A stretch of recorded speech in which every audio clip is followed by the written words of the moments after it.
We're taking out Ottawa, where we're getting an update from the government and health officials on COVID-19. We've seen a 15% decrease since last week. However, COVID-19 is still spreading. The situation is variable across the country.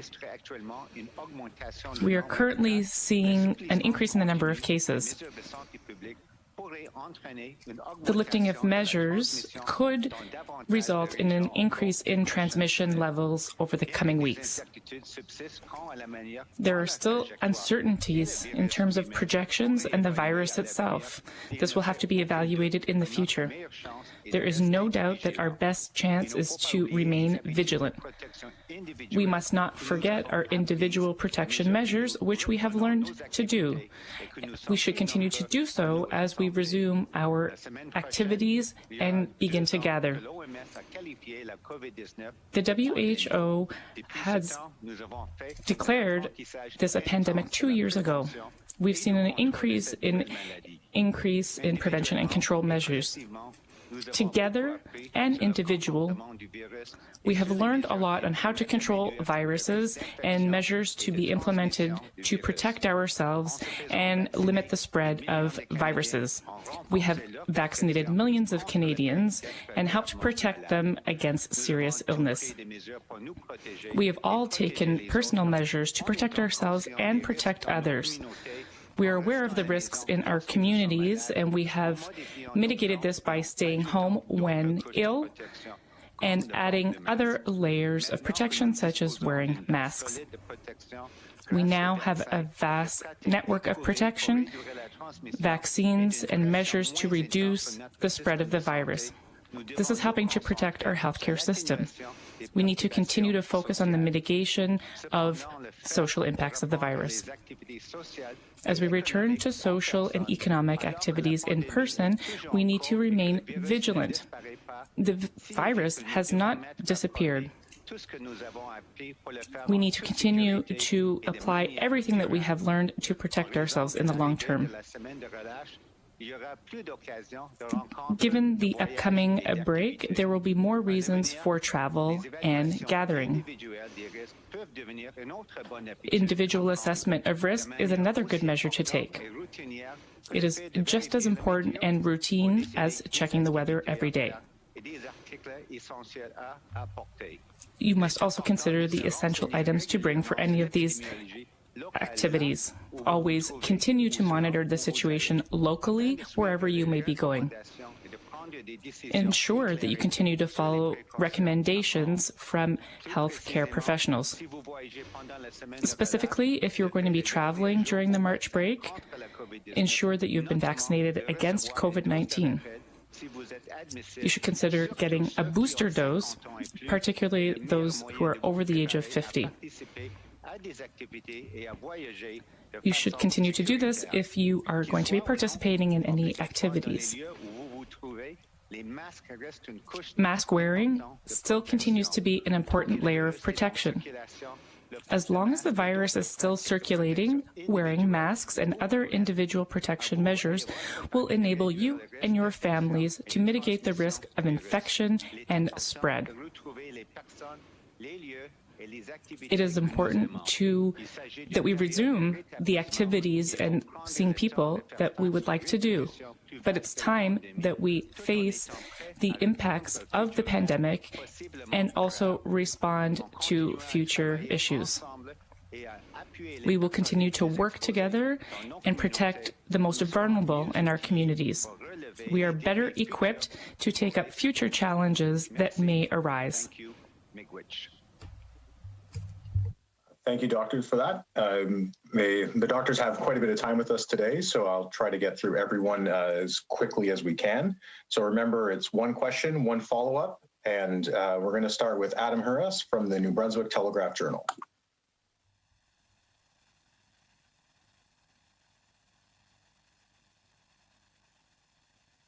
Actually, Adam, we're going to have to skip you at the moment because it looks like you're using an older version of Zoom. So with that in mind, Boas Plouffe from Le Devoir, you're up. Bonjour. Vous avez beaucoup parlé du port du masque. Question. You spoke a lot about mask wearing and that it's still relevant. However, are you making a statement about the fact that Quebec and other provinces have removed this obligation? Do you still believe it's useful to have compulsory mask wearing? Thank you for the question. I think I already answered that question. There's no doubt that wearing mask is a proven personal protection measure.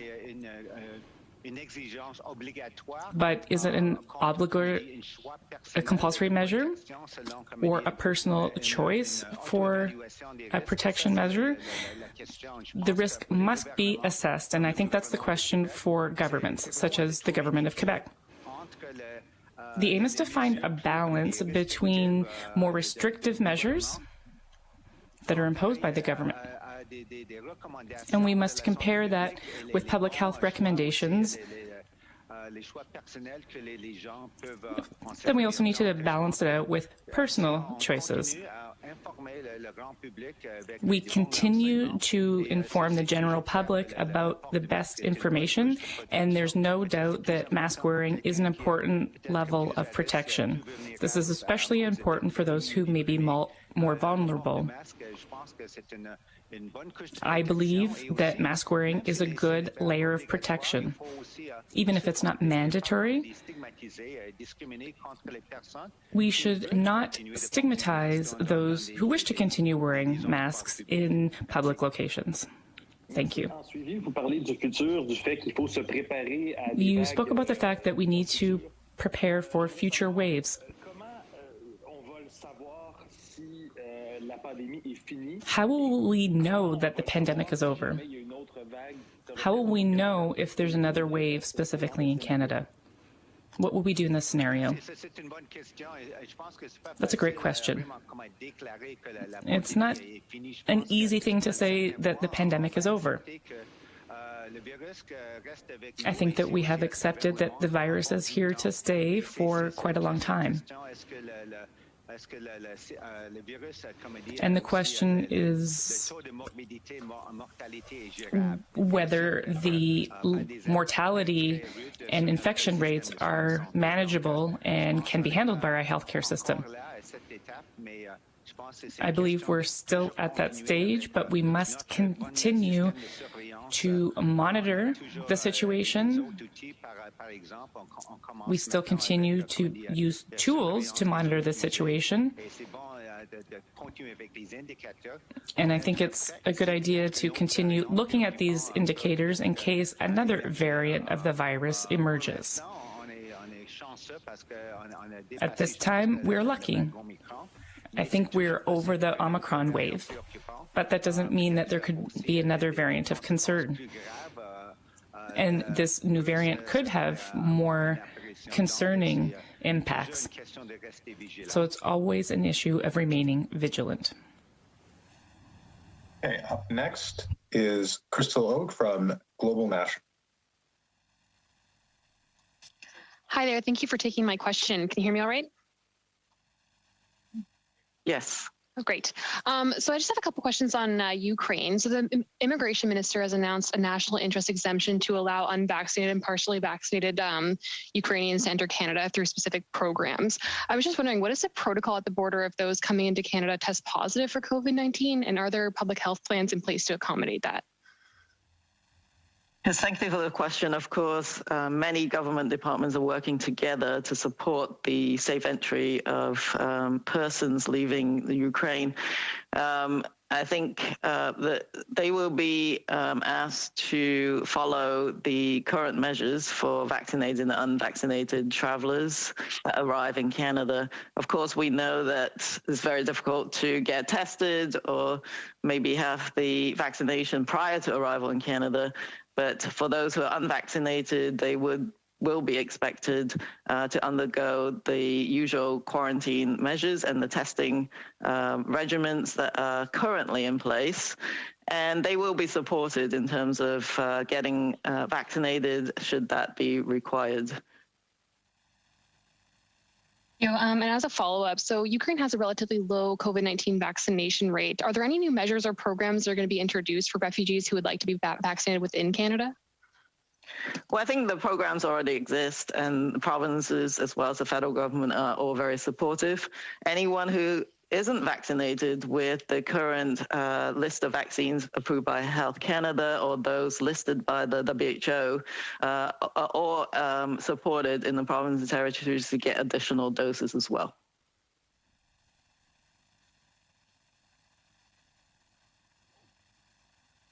Okay, we're going to move on to Yasmine Mehdi from Radio Canada.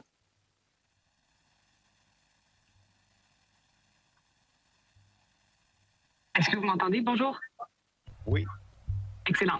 J'aimerais faire un petit suivi sur la question. I'd like to follow up on the question regarding masks.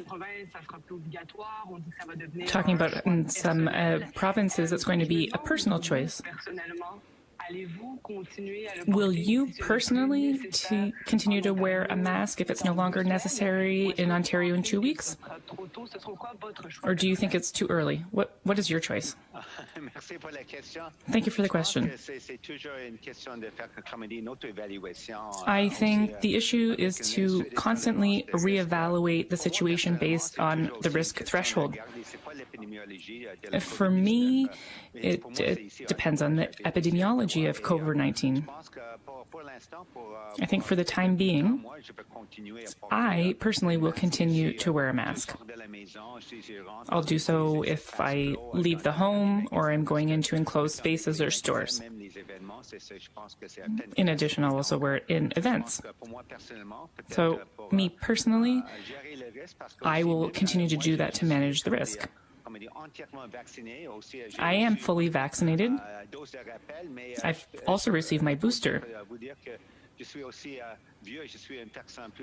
But I can also say that I'm older. I'm over the age of 50. And so I think that it's important that I continue to take all layers of protection possible. What about the study done on the children in New York and the efficacy of vaccines? If we're looking at protection against infection of 12%. Of course, there is some protection against serious illness and fatality, but 12% is not very high. Are you surprised by the results? What would this mean for Canada? Yes, it is important to continue to monitor the results of studies done on vaccines. I'm certain that Health Canada is also monitoring the situation. We've had a submission here, and it's important to continue to analyze the data being submitted. It's up to the regulators to conduct their own analysis. The aim would be to either approve or not approve a given vaccine. I think that the vaccines already approved in Canada that have been given to the majority of the Canadian population, especially for those over the age of 50, I think it's a good idea, and it's important that we continue to move forward with our efforts to expand vaccination. We'll also continue to monitor the situation for children under the age of 5.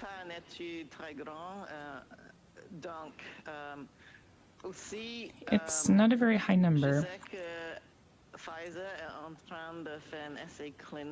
I know that Pfizer is doing clinical testing. They're testing booster doses for children between the ages of 5 and 11.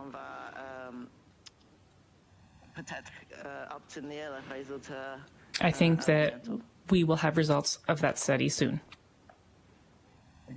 Just a reminder, if anybody wants to have a question, please use the raise hand function so I can add you to my list. If you already have your hand up, you are there. But if you have not done so yet and you would like a question, just please do so. With that in mind, up next is Mia Rabson from the Canadian. Yeah, good afternoon. I'm wondering, Dr. Tam, if you could talk a little bit about how much we know about sort of the natural spread of COVID-19 at this point, how many people have actually had it, given that we haven't really been testing that widely in the last few months, and whether or not that combined with vaccines and the high rates of vaccines we're seeing does give any sense of herd immunity at this point. Yes, I think we are still waiting for some studies. You've seen of what we call seroprevalence studies. So they measure, they sample the population and measure the antibody levels using a number of different kind of tests to detect antibodies against different proteins, the spike protein and other proteins of the virus. And you can tell the difference between those who got the immunity, perhaps as a result of vaccination only, or also as a result of infection. We don't have that many of those at this point for the post-Omicron situation. So we will be looking at that very closely. But there are some individual studies, for example, in the Montreal area for children and others that are being reviewed at the moment. And there has certainly been quite a large proportion of individuals who actually had the infection during the Omicron wave. And I do think that if it's Omicron that's circulating in the next months, we have a very good level of protection in the community, particularly with boosters, protecting against severe outcomes. But if there's a variant that's very different to Omicron, then that's a different story, and we'll have to evaluate the risk of any vaccine evasive variants. So there is no such a thing as a sort of threshold, as it were, for herd immunity at the moment. But I think the level of protection in the community has got to have significantly risen in the last months with increased vaccine coverage and the infection.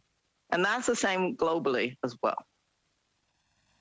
Thank you. I'm wondering if we also have any update on the BA2 numbers versus BA1 and whether growth of that BA2 variant changes things at all, or if it's similar enough to the original Omicron that it would sort of be covered off. Yes, so in terms of our understanding of the characteristics of the BA2, which is essentially a relative of the Omicron BA1 variant, although there's quite a few differences in the mutations, what the global evidence base has shown is that this is a variant that can be more transmissible, potentially, but there's no conclusive information to say that it causes any more severe outcomes. So that's good news. And the data to this date suggests that the vaccine protection is similar between the two, although there's a few studies that suggest maybe a slight increase in immune evasion from the BA2, but essentially still getting the vaccine is very important, even against BA2 and against severe outcomes. What we're seeing with the Canadian data is that there's been increasing proportion of the identification of BA2 in our population. So at the moment, vast majority are still BA1, or what we call BA1.1, and roughly 10% are BA2. That's not the same across the country. There are provinces where that proportion is higher, but that's about where things stand at the moment domestically. In our international monitoring through the sampling of travelers, we're detecting a higher level at about 20% of the proportions of travelers with Omicron has the BA2 variant. Okay. Moving on, we're going to go. I want to make sure that that everybody gets a first chance before we move into potentially second round of questions. With that in mind, we're going to move next to Simon Boassa with Nouveau Info. Oui, bonjour. Est-ce que vous pourriez, Madame Tam, répéter votre réponse à la question de ma collègue Mia Rapson? Could you repeat your answer to Mia Rapson's question? Dr. Tam, tu veux peut-être moi aussi? Oui, Oui, vous aussi, peu importe. Allez-y. OK, alors c'est Dr. New. Oui. Okay, so it's the doctor then? Perhaps you could summarize. Do you want figures or something else? Well, I want to know, are we still worried about the proliferation of this variant? And what has been put in place by Canada's public health to monitor this variant? Thank you for the question. Dr. Tam can correct me if I'm wrong, but at the moment, the BA2 variant is very similar to the BA1 variant. You could say it's cousin. We know the specific characteristics.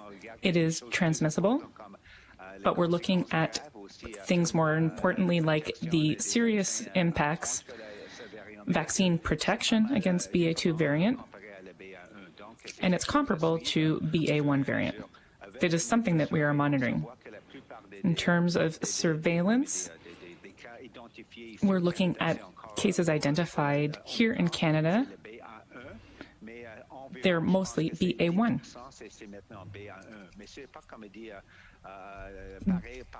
But it's not the same across the country. I think some provinces like Alberta have a higher percentage of BA2 cases than other provinces.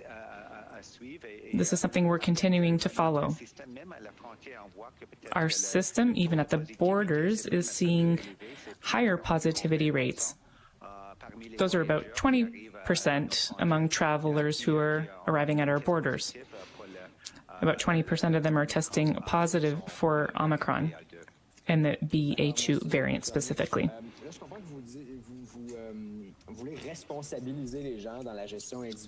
You want to make sure that people are accountable in personal protection in the coming weeks.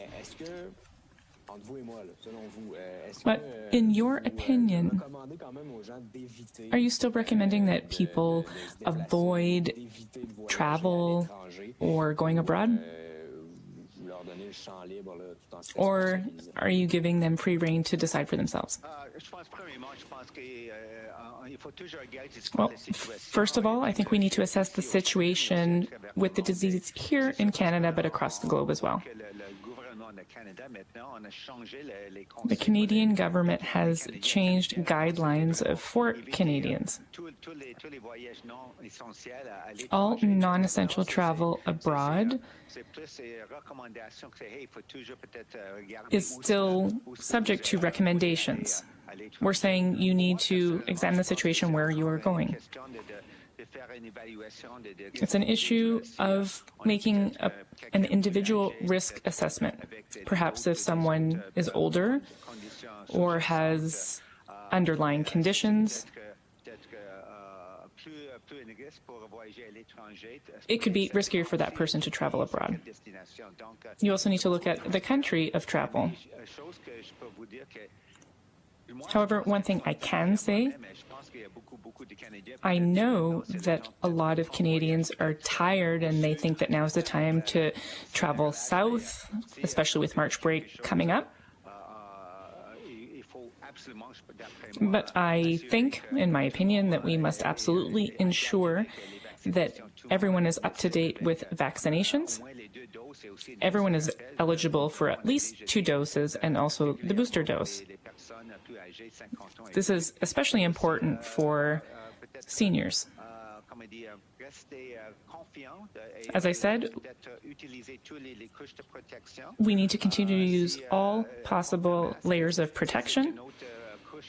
Continue with mask wearing, because this is another layer of protection that can give us a little bit more confidence to take part in certain indoor activities. It's always a good idea to do so, but it's not a mandatory order at your destination. I do think that Canadians are ready at this point to take on a little more personal responsibility for making the right decisions to control their own personal risk. In addition, they'll take responsibility in taking part in activities such as traveling abroad. Okay. Next up, Nick Boer from CBC.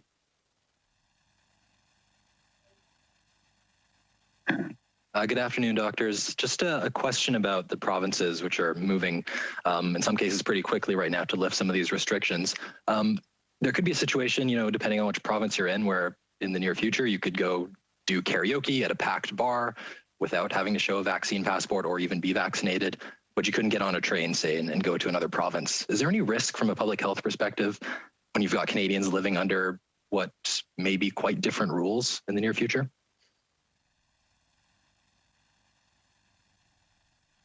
I think there is different epidemiology in different jurisdictions. So I do think that following local public health advice and watching what that forecast, if you like, of activity is in the local jurisdiction. But when you're talking about interprovincial transportation, that's slightly different. And maybe you're traveling across Canada from one spot that's a hotspot to another spot that has very little activity. So I think that kind of risk assessment still has to be undertaken. But I do know that federal government departments, including Transport Canada and others, are watching all of the changes in epidemiology very closely, and we'll be making any policy adjustments as needed in the coming days and weeks. Okay, and another question, if I can, on the kids and vaccine topic. We've heard concerns from various public health people around the country about the relatively lower rate of vaccination among children. If we're moving to this point where a lot of restrictions are being lifted, parents are maybe less inclined to get their kids vaccinated, what does that say to you about the outlook for the rest of the pandemic, for the rest of the year, if we have maybe sort of topped out at the vaccination rate that we're currently at for kids? Yes, I think first of all, we should continue to provide information to parents, check out our videos on talking to experts and seek out information from your own trusted experts about children's vaccination. So that is still important. I think, having those foundational 2 doses is important, because if another variant occurs and you need another dose and you're starting with 0, that means a lot of time has to be expended in getting that series started as well. So I think that's just something to bear in mind. And as we prepare for even the fall season, you're coming out into the spring and summer, we might expect less transmission, at least in the Canadian context. But we're all trying to look towards the fall now, where not only will COVID-19 potentially increase in terms of activity, but also the other respiratory viruses. And children are susceptible to many different respiratory viruses, and more protection and different layers of protection against them will be very important. I would say, the younger the children and the under 5s, we're still waiting to have authorization for those vaccines. And especially under 1, they are even more susceptible to severe outcomes. So that's something that I think we need to make sure all parents are cognizant of. I do think that as we open up spaces, social economic spaces, as people travel, we will expect an increase in cases. And I think that's just to be expected. But people can, especially if the kids have high-risk conditions, use many different layers of protection, particularly getting the adults around them vaccinated, as well as Dr. New and I keep saying, mask and other measures, ventilation, etc., can help keep our kids safe. But yes, unvaccinated populations can certainly be the pockets of increased transmission into the future. Okay, I'm going to try to go back now to Adam, and we'll see if this works. And if not, I will ask questions on your behalf. But we're going to go to Adam Harris from the Telegraph.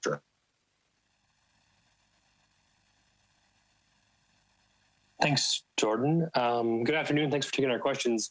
The federal government is still providing millions of rapid tests to the provinces, but I was just wondering if there comes a time when widespread testing will be phased out, or if that's something that could be continuing for years.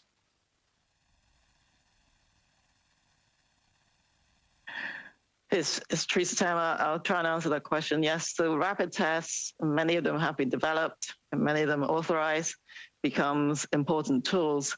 I do think that there are periods of ebbs and flows of use, if you like, for them. I think I can see going to the future. So there's less value in using them when activities are low. But there's more value when activities increase, or when you have increased respiratory infections and you don't really know what you have, then a rapid test could potentially assist in telling someone whether they have COVID-19. We have to make sure everyone understands how to interpret those tests and the limitations of those tests. So that education is another one of those, increased measures that we can take going forwards. So I don't know the final answer to your question. We will have to keep watching the evolution of the virus and the pandemic, but it's great to have that additional tool, and we can flexibly use it into the future if we have to, even if we're not doing more regular testing. And with provinces lifting restrictions, does testing regimes become more important in the interim or not? Well, I think, again, they are supplementary to a number of other measures, including the regular surveillance programs and the regular PCR testing programs. But I think they are very useful if someone has symptoms and you don't know what it is, and you're opening up society and someone has symptoms, then I think the rapid test could be valuable under those circumstances. You've seen provinces now beginning to adapt their testing strategies. Nova Scotia, for instance, is now able to follow up with PCR confirmatory tests even after a rapid test because the numbers have come down a bit. So I think these tools will be used in conjunction. But I do think that as provinces are opening up, we're going to be monitoring the wastewater surveillance. We're going to be monitoring PCR, and the public can leverage rapid tests